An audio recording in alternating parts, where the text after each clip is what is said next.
Jamie Andreas from Guitar Principles, and I'm going to tell you everything you need to know about pull-offs on guitar. So let's begin with what is a pull-off. A pull-off is when you make two notes with one attack of the pick. So you strike only one note, but your finger pulls and creates another note. Now, it's always a higher note to a lower note for a pull-off. There's another type of technique on guitar called the hammer, which is two notes with one pick attack, and it's a lower note to a higher. And there's a lot to say about that too. But let's talk about pull-offs. The first thing you want to understand about pull-offs is that there's two types of pull-offs. There's a pull-off to an open string where we take a finger, we pull the string and create the second note by just pulling it like that to the opening. And there's a lot of cool things that you can do with pull-offs to an open string. And it's good to practice those. The other type of pull-off is a pull-off to a fretted note, which you're probably going to find yourself having to do more often. And that's when, instead of it going to the open, it's going to another finger like that. It might be finger 4 to 1, it might be 3 to 1, it might be 2 to 1. You might be doing it with a slanted rock position like that. But essentially it's the same thing. I have to pull that string. Now, let's talk about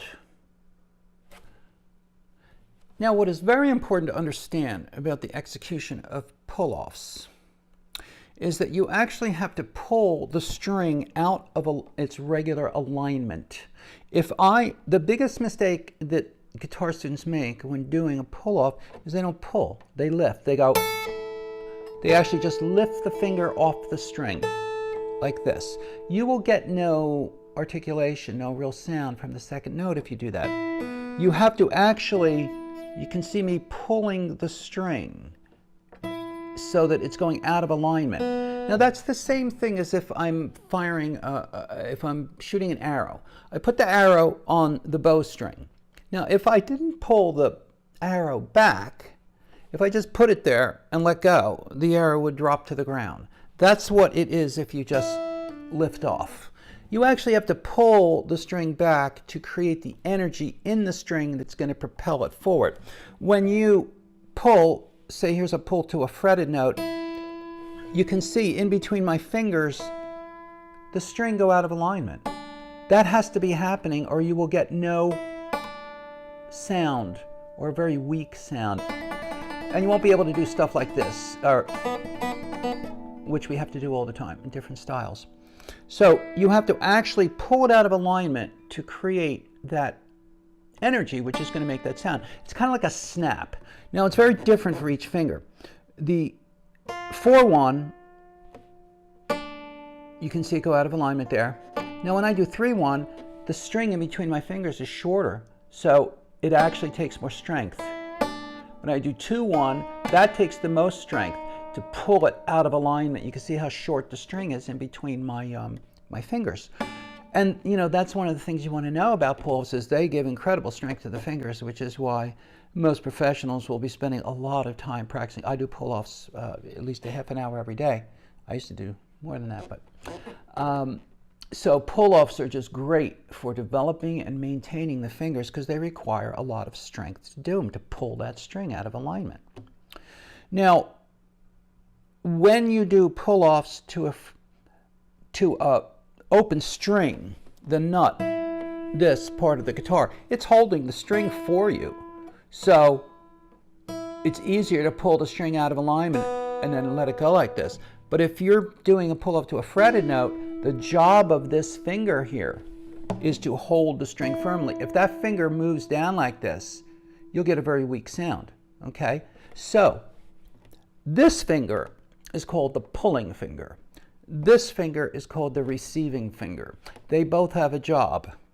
The job of the receiving finger is to do what the nut is doing here when you pull to an open string. The job of the receiving finger is to nail that string down firmly so it does not move as this one's pulling the string down toward the floor. By the way, it's okay when you pull if you kind of knock into that string, because most of the time you're going to be blocking that. If I had to pull and get that other string, I'd have to go way up on my fingertips, but that's kind of rare. So this finger must hold the string firmly in place. Now here is a big secret. In order for this finger to hold the string firmly in place, what it must actually do is push upward. The receiving finger has to do this, so that the pulling finger, when it pulls, the string will basically stay in the same place. So both fingers are using a lot of strength. This is using extensor muscles doing this, and this is using the flexors doing that. Okay, so remember that both fingers are very activated. This one's pushing, this one's pulling.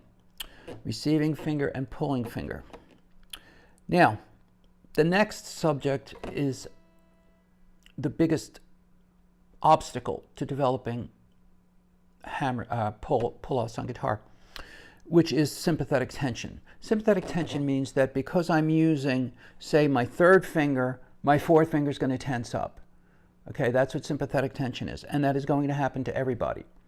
You're going to pull, say you're doing 3-to-1. You're going to pull, and your fourth finger is going to do this, or it's going to do this, or whatever. And that's going to cause a lot of problems because maybe you have a note there to play, you know, right after, if you do some kind of like, something like that. If when you pull with 3, the fourth finger gets incapacitated, that's no good. So we must prevent the other fingers from tensing up, moving away from the string, rising up, or squeezing over when we do pull-offs. So like, say, the third finger, I can't let it do this when I'm pulling with 2. So how do we prevent that?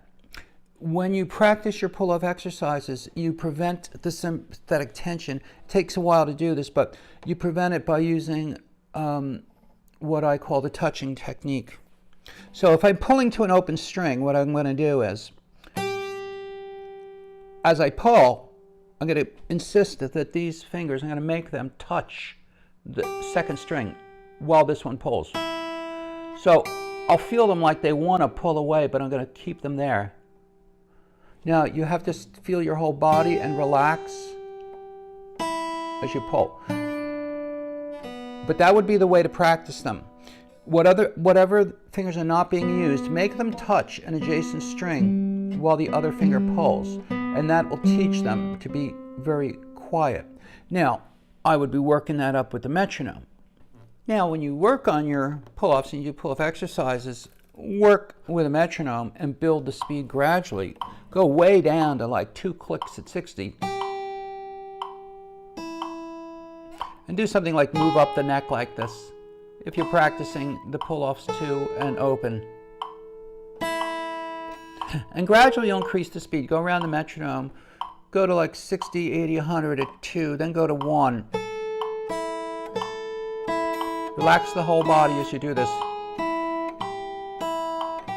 And eventually you'll get to eighth notes.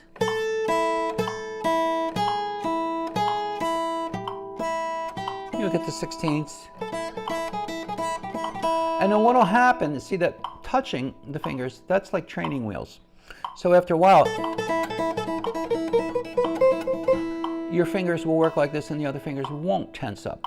So that's using the touching technique for the pull-offs to an open string. When you're doing pull-offs to a fretted note, so if I'm going to pull 4-to-1, I'm going to keep my 2 and 3 touching. Again, this is like training wheels. In the beginning, you'll dispense with this later on, but by doing this, you're training the muscles in the hand that will keep the fingers close to the strings so that you don't get all this tension, which is going to ruin everything. So if it's 3-to-1 I'm practicing, I'll keep my 4 touching like this. If it's 2 to 1, I'll keep 2 and 3 touching. I'm always touching an adjacent string, the next lower string. And I'll go down like that. And that's going to lead to eventually being able to do your pulls without having all the other fingers tense up, which is, believe me, what it's all about. Now, when you practice your pull-ups, you can either practice them going up the string, so you can go like, you can go up the string. You want to do each string because each string feels different because it's different tension level. So you can go up like that, and what's more difficult is if you go across. When you practice pull-offs going across the strings like this, you have to make sure, this is a big thing people do wrong. They'll like pull 4 to 1. Then they'll release pressure from 1, kind of hop both fingers over to the next string. You don't want to do that. You want to pull 4 to 1, leave the 1 down until you get the next finger on the next string. Then, and you have to be careful here, you have to practice this move very slowly, the move over of 1. Because you're releasing a finger, the center of gravity in the hand's going to change. The shoulder's going to tend to tense unless you're really careful. So it's best to practice that move over of 1 extremely slowly, or what we call in my system, the principal system for guitar, we call that no tempo practice. And then if you do it slowly, the fingers will be trained to do it easily and fast. So it's this coordination where I hold the 1 till I get this down. Once it's down, all the arm weight goes into the 4th finger. The 1 moves over, plants itself down, then I pull. Another tip is if you're with the pick, if you're going across the strings, go to the next string with the pick right away. Don't go like this. Don't pick this note. Leave the pick in the air and then find the string. Get the pick. So if I was doing all downs, I'd get the pick on that string right away while I'm waiting. That's if I'm doing like slow pulls.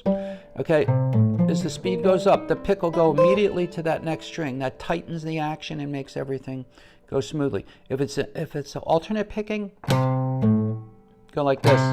You get ready for that alternate pick right away. See, so my pick moves to that next string. So your 3 objectives in practicing the pull-offs is to make sure that your pulling finger really pulls, your receiving finger really pushes, and you minimize or eliminate the sympathetic tension that's going to go into the other fingers. So you can practice. I would start with practicing the 3 basic combinations. You'll see them on the web page for this video at the bottom of the page. The 4 to 1, the 3 to 1, and the 2 to 1, up and down the neck. There's many combinations you can practice. After you do the 2-finger combinations, you would want to practice 3-finger combinations like that. 4, 3, 1. You could do 3, 2, 1. 4, 2, 1. Okay. Daily practice of pull-offs is pretty much routine for anyone who aspires to be playing anywhere near a professional level on guitar. So highly recommend you take up the practice of pull-offs and use all these pointers that I've given you here.